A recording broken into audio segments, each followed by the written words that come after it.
안녕하세요. 희다입니다. 오늘은 제가 원래는 얘기하려 했던 주제는 따로 있었는데요. 근데 지금 비가 오고 있어요, 여러분. 네, 서울에 모처럼 단비가 내리고 있고, 또 저도 요 며칠 좀 오랜만에 좀 침잠된, 좀 기분이 좀 다운된 그런 때가 왜 오잖아요. 네, 그런 시기였어서 그냥 준비는 된 게 없지만 그냥 무작정 한번 좀 얘기를 해보고 싶었습니다. 저 같은 경우에는 그 내면에 좀 위축된 아이가 하나 있어요. 근데 그게 어디에서 왔고 뭐 그런 얘기를 하자면 사실 뭐 한도 끝도 없잖아요. 그래서 아무튼 저에게는 그렇게 위축된 아이가 있고, 위축되고 좀 경계가 많고 좀 눈치를 보는 이런 아이가 지금도 이제는 좀 많이 제가 달래고 어르고 막 그랬지만, 요즘도 제가 좀 상태가 좀 안 좋아지면은 좀 환경이 안 따라주고 그러면은 나올 때가 좀 있긴 있어요. 그래서 항상 제가 운동도 열심히 하고, 뭐 건강하게 잘 먹으려고 하고, 좀 마음도 좀 잘 다스리려고 하고 그런 것들인데, 이번에는 제가 주말에 좀 너무 열심히 놀고 왔더니 이제 왔다 갔다 좀 멀기도 했고, 김해랑 울산에 다녀왔거든요. 그러니까 막 시외버스로 막 차 밀려서 5시간 막 돌아오고, 또 3일 연장으로 막 놀고 이러다 보니까 플러스 또 반가운 분들하고 너무 막 좋고 막 함께하는 이런 시간을 보내다가 다시 또 이제 서울에서 또 홀로 지내는 집에 딱 왔을 때, 여러분 그 낙차 아시죠? 제가 불과 한 1, 2주 전쯤에 그런 낙차가 없기 위해서 우리가 좀 평정하게 평정심을 유지를 해야 된다 이런 얘기를 했었는데, 이게 또 쉽지 않죠. 아무튼 저도 그런 낙차를 겪으면서 오랜만에 좀 저조한 며칠을 보냈던 것 같습니다. 근데 이 봄에 원래 좀 그러기 쉽대요, 여러분. 봄이 오히려 계절도 많이 바뀌고 또 뭔가 꽃도 피고 나름 막 밝아지고 이러다 보니까 이제 에너지가 조금 생겨서 오히려 마음에 좀 우울이나 불안이 있는 분들한테는 더 위험한 계절이 봄이라고 하긴 하거든요. 저는 지금 그 정도는 아니지만 아무튼 조금 나약했던 시간이었습니다. 자, 그러다 보니까 제 마음속에서도 막 좀 건설적인 이런 내용들보다도 약간 위축된 마음에 대해서 좀 얘기를 해보고 싶었어요, 여러분. 분명히 저는 공감하는 분들이 많을 거라고 생각을 하고요. 저의 내면 안에는 이렇게 위축된 아이가 하나 있어요. 그러면 항상 어릴 때부터 엄마는 당당해라. 네가 뭐 빠질 게 있니? 이러면서 그랬었는데, 여러분 아시다시피 그런 마음이 있을 때 사실 그런 격려가 사실 큰 힘이 되진 않죠. 왜냐면 위축되고 싶어서 위축되는 게 아니기 때문에. 그래서 아무튼 저도 그 근원을 찾으려면 또 한도 끝도 없지만, 저에게는 그렇게 위축되고 좀 주변에서 좀 나쁜 평가나 이런 게 올까 좀 전전긍긍하고 좋게 보이려고 하는 또 그런 눈치를 보는 이런 좀 위축이라는 애가 있었어요. 근데 여러분, 이 위축이가 있으면은 우리의 말도 굉장히 위축되는 거 다들 아시겠죠, 충분히. 일단 소리가 굉장히 작아지고요. 또 말을 할 때에도 기본값이 약간 네, 그랬습니다 이런 느낌이 아니라 이렇게 된단 말이에요. 그래서 저도 어렸을 때부터 뭔가 제가 얘기를 하거나 그럴 때 그 잘 못 듣는 분들이 많았어요. 약간 좀 웅얼거린다 이런 느낌? 그래서 버스를 타고 가다가도 미처 벨을 못 눌렀는데 정류장에는 정차가 된 그런 상태 있잖아요. 탑승자가 있어서. 그러면은 지금은 재빠르게 기사님 내려주시겠어요? 하고 죄송합니다 하고 뭐 내리거나, 아니면 다른 분이 그런 상황인데 목소리가 좀 작으셔서 그게 기사님에게까지 전달이 안 된다. 그러면은 제가 오히려 더 좀 힘을 써가지고 기사님 하면서 큰 소리로 저도 외쳐서 뭐 내리게 한다거나 좀 그런 건데, 이제 어릴 때는 전혀 그러질 못했어요, 저도. 그래서 기사님 나름대로 외쳤는데도 그냥 쌩 간다거나 안 들리니까, 그리고 뭐 인사를 하거나 그럴 때에도 미처 저를 못 듣거나 그런 경우도 좀 많았던 것 같아요. 근데 이런 위축된 마음은 단순히 목소리의 볼륨을 작게 하는 것도 있지만 그 사람의 존재감 자체를 좀 작게 만드는 것도 분명히 있는 것 같아요. 이게 사람이 결국에는 이제 에너지라고 하잖아요. 우리가 소위 말해 기센 사람들 그런 분들은 제가 느꼈을 때는 굉장히 스스로에게 좀 확신이 좀 있는 사람들이에요. 근데 그게 또 타고나는 기질인 부분도 많아서 사실 아닌 분들이 그렇게 하기가 쉽지 않은 것도 물론 있죠. 그래서 반대로 좀 기가 약하고 나에게 확신이 좀 덜하고 저 사람은 나를 어떻게 해볼까 좀 걱정이 많은 사람은 어쩔 수 없이 목소리가 작고 웅얼웅얼하고 볼륨이 나름 되더라도 그게 잘 그 귀에 꽂히지가 않는 것 같아요. 그랬기 때문에 저도 20대 때 뭐 직장 생활을 할 때에도 뭐 선배님들한테 뭐 인사를 해도 저를 이제 못 듣는 경우가 좀 있었어요. 그러면 저는 오히려 근데 여러분 그거 아시죠? 제가 인사를 했는데 상대방이 그걸 못 알아들었는데 그 상황을 목격하는 제3자가 있을 때가 있거든요. 그러면은 그분이랑 꼭 눈을 또 마주쳐요. 그러면 그분이 괜히 좀 어색해 하잖아요. 뻘쭘. 그럼 제가 또 막 이러면서 아, 좀 괜찮다는 양 이런 표정을 짓기도 할 정도로 약간 좀 그렇게 투명 인간이 되는 그런 경험이 저도 많았습니다. 투명 인간까지가 안 되더라도 저도 옛날에 뭐 빵집에서 알바를 한 적이 있었어요. 그 연희동의 유명한 빵집이었는데 근데 거기 매니저분이 아마 이제 개인적인 것도 힘들고 뭐 일도 힘들고 좀 스트레스가 많았겠죠. 좀 말을 예쁘지 않게 하는 편이었습니다. 네. 그래서 제가 뭔가 이렇게 손님하고 뭔가 이렇게 대응을 하고 있는데 응대를 하는데 갑자기 옆에서 말을 왜 이렇게 웅얼거려요? 그러시는 거예요. 그러면서 제가 경력에 파리바게트에서 알바했던 것도 썼었는데 빠바에서는 이렇게 하셨어요? 뭐 그렇게 말씀하시더라고요. 근데 그 말이 사실 저를 종종 생각이 나더라고요. 왜냐면 뭔 소리야 하고 넘어갈 수도 있는 부분인데 저 스스로가 그걸 알고 있는 거죠. 이미 약간 때로는 자신감이 없어지고 위축이 돼서 웅얼웅얼 할 때가 있다는 거.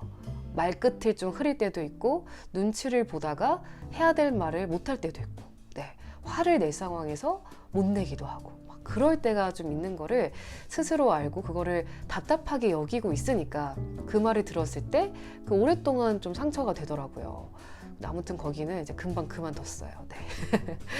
아무튼 그렇게 저도 인사를 해도 뭐 못 알아들을 정도로 혹은 뭘 말했을 때 웅얼거린다라는 느낌을 줄 정도로 좀 발성도 약하고 존재감도 좀 약했던 것 같습니다. 그래서 제가 더욱더 이거 희한한 부분인데 그러니까 모든 사람이 다 이체적이잖아요. 그러니까 저도 그러다 보니까 오히려 저는 좀 권력을 원했던 것 같아요. 왜냐하면 뭔가 완장을 차고 있으면은 작게 말해도 집중해 주거든요. 그리고 오히려 이렇게 낮고 차분하게 말하면 사람들이 또 저는 또 경상도 출신이니까 좀 새로운 느낌이니까 집중을 해줬었기 때문에 저는 그래서 발표를 하거나 이런 걸 좋아했었습니다. 웃기죠, 그렇죠? 그것도 일종의 좀 관심을 얻고자 하는 마음의 좀 슬픈 마음에서 비롯된 거겠죠. 자, 근데 이런 성격이 좀 어디까지 영향을 줬냐면 처음에 제가 라디오 방송을 할 때도 그 자정 방송이었어요. 근데 너무 착한 말만 하게 되는 거예요. 근데 물론 제 내면에는 정말로 그런 마음이 있긴 있었어요. 그러니까 듣는 모든 이들에게 좀 위로가 되고 싶고 왜냐하면 저도 좀 위로가 필요했던 상황이었어서 위로가 되어드리고 마음을 나누고 뭐 이런 시간을 갖고 싶었던 것도 있었죠. 자, 그치만 플러스 뭔가 솔직한 저를 표현하는 게 정말 저한테는 먼 일이긴 했었거든요. 왜냐하면 타인에게 맞추는 게 더 익숙했기 때문에 뭐 문자가 와도 좀 약간 그 사람이 들으면 좋을 말 이런 말들을 먼저 하는 거죠. 그리고 오히려 이렇게 불특정 다수에게 노출이 되는 그런 방송 일을 하면서 그런 게 더 좀 심해졌던 순간도 있었던 것 같아요.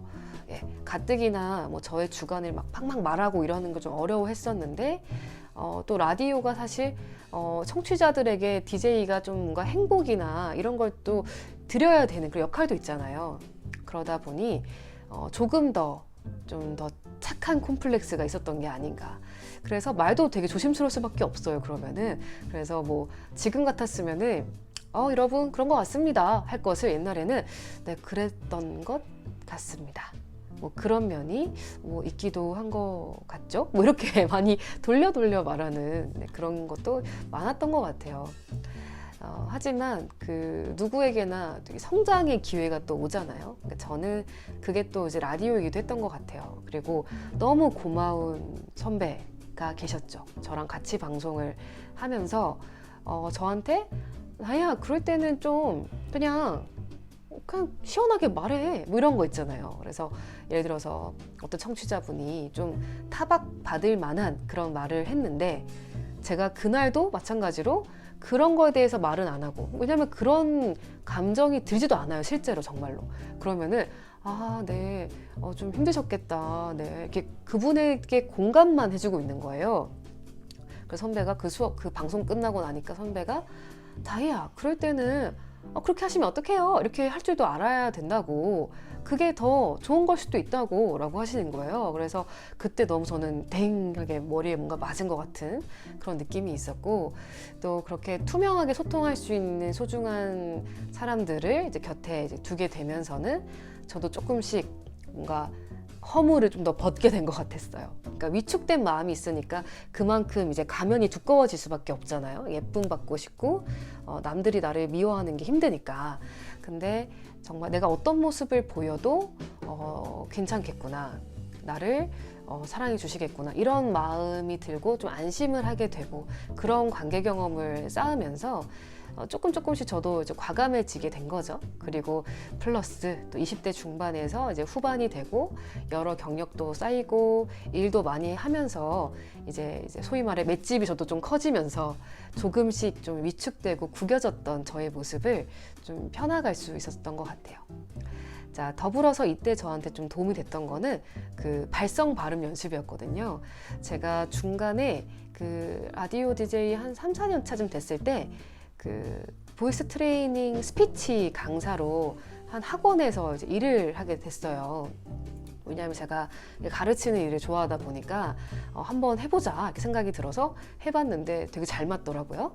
근데 아무튼 그 덕분에 저도 그냥 좀 주먹구구식으로 경험을 쌓아서만 그냥 어렴풋이 느끼고만 있던 것들을 나름대로 설명을 해야 되니까 좀 체계적으로 정리를 하게 됐고, 저도 그 훈련들을 이제 하다 보니까 발성이 조금씩 더 이렇게 탄탄해지게 되고 힘도 좋아지고, 또 그 와중에 좀 더 밝은 모습을 일깨워야 되는 뭐 내레이션을 하든 라디오 방송을 하든 그렇게 되면서 좀 더 위축된 마음이 이렇게 조금씩 펴지기 시작했던 것 같아요. 그래서 그럴 때 이제 제가 느꼈던 노하우 하나는 뭐냐면, 마음이 좀 작아지고 위축되고 그런 날이 또 수시로 돌아오죠. 근데 그럴 때 오히려 소리를 좀 키우는 거예요. 그래서 특히 나를 좀 위축되게 만들고 눈치 보게 만드는 그런 직장에서 동료들이 있게 마련이잖아요, 여러분. 저에게도 그랬는데 그러면은 오히려 더 인사를 크게 건네는 거예요. 안녕하세요.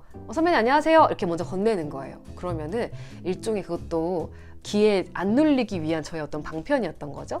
근데 그런 상황에서 오히려 위축돼가지고 오히려 근데 인사를 안 할 수도 없고, 그러면은 이렇게 막 머뭇거리면서 선배 안녕하세요 이렇게 해버리면은 그분이 또 못 들으면은 그대로 저도 더 당황하게 되고, 그리고 듣더라도 이미 거기서 다혜야 왔어? 이렇게 돼버리는 거예요. 그래서 오히려 선배 안녕하세요 라고 하면서 좀 밝은 힘으로 딱 인사를 해버리면은 그래 이렇게 돼버리거든요. 그래서 제가 느꼈던 거는 그런 거였습니다. 위축되고 좀 구겨진 마음이 있을수록 나의 어떤 몸을 활용해야 돼요. 그래서 자세부터 좀 반듯하게 펴고, 그리고 또 말도 작게 하는 게 아니라 입술도 크게 움직이고 배에 힘 줘가지고 안녕하세요 라고 먼저 하면은 그 시작부터 뭔가 이제 그 후로는 자신감이 좀 생기게 되더라고요. 일종의 나를 좀 지키고 몸을 부풀리는 방법인 거죠. 네. 자, 그래서 아무튼 저처럼 좀 위축된 마음을 갖고 계신 분들, 그리고 그거와 또 그럼에도 불구하고 나름대로의 방법으로 몸집을 부풀리면서 하루하루 이렇게 살아가고 있는 분들에게 제가 뭐 터득한 노하우를 좀 공유를 하고 싶었고요. 그래서 만약에 저의 이 얘기가 좀 도움이 됐다라면은 정말로 여러분 오늘부터 그 발성 훈련을 하시면 정말 좋습니다. 네. 우리가 그런 말 있잖아요. 그 사람의 존재감은 평상시에 그 보폭, 내가 점하는 면적에서도 드러난다고. 그래서 예컨대 좀 당당한 남성분들은 아무래도 그쵸, 지하철이나 버스에서 다리도 좀 벌리고 있고, 그쵸, 딱 서 있잖아요. 근데 좀 위축된 분들, 몸집도 작고 이런 분들일수록 위축되고 그러면은 더 막 작아지잖아요. 근데 그런 게 아니라 오히려 더 당당하게 펴고, 그래서 스피치 같은 거 할 때에도 여성분들은 습관적으로 다리 이렇게 오므리시는데, 이렇게 붙이시는데, 저는 이렇게 벌리시라고 요청드리거든요. 그래서 나의 몸도 좀 크게 쓰고, 그리고 나의 목소리도 그 좀 더 크게 써서 나의 존재감을 더 크게 만드는 일, 점점 더 넓히고 확장시키는 게 저는 정말 큰 도움이 됐고, 여러분들도 그랬으면 좋겠어요. 저의 콘텐츠 중에도 최근에 안 그래도 발성 콘텐츠 올린 게 있었거든요. 그래서 포인트는 아랫배의 힘으로 하! 이런 힘을 내서 말을 하는 거예요. 그래서 목이랑 입에서만 네 안녕하세요 하시는 게 아니라 네 안녕하세요 라고 하는 거고요. 가급적이면은 좀 어두운 톤보다는 안녕하세요 표정을 쓰면서 안녕하세요 반갑습니다 라고 하면은 내가 자신감이 없는 상황에서도 자신감이 좀 더 생기고 위축되다가도 좀 나아져요. 네. 그러니까 저도 사실 한창 좀 우울증이 심했던 시절이 있었습니다. 근데 그때 저도 항상 그 라디오 전에 발코니가 있는데 거기에 가서 발성 훈련을 했어요. 그래서 가, 기야, 거, 겨 이렇게 막 큰 소리로 좀 하고 있으면은 확실히 좀 잠깐 나아지긴 하거든요. 결국에 뭔가 우울이라는 거는 결국에는 우리가 속으로 뭔가를 삼켜서 생기는 거기 때문에 이 말로써라도 이게 발성이든 뭔가의 낭독이든 누군가에게 얘기를 하는 것이든 간에 계속 이렇게 아웃풋을 주고 말을 해야 되는 부분인 것 같아요. 자, 위축된 마음이 있는 분들일수록 좀 구겨져 있는 부분이 있는 분들일수록 어떻게 하시라? 말 좀 크게 하고 오히려 나의 어떤 기세를 더 목소리로 드높이는 거 이거 잊지 않으셨으면 좋겠고요. 감정이 좀 왔다 갔다 하실 수 있는 이런 봄에 저도 그렇고 여러분들도 그렇고 마음 평온하게 하루하루가 됐으면 좋겠습니다. 희다였습니다.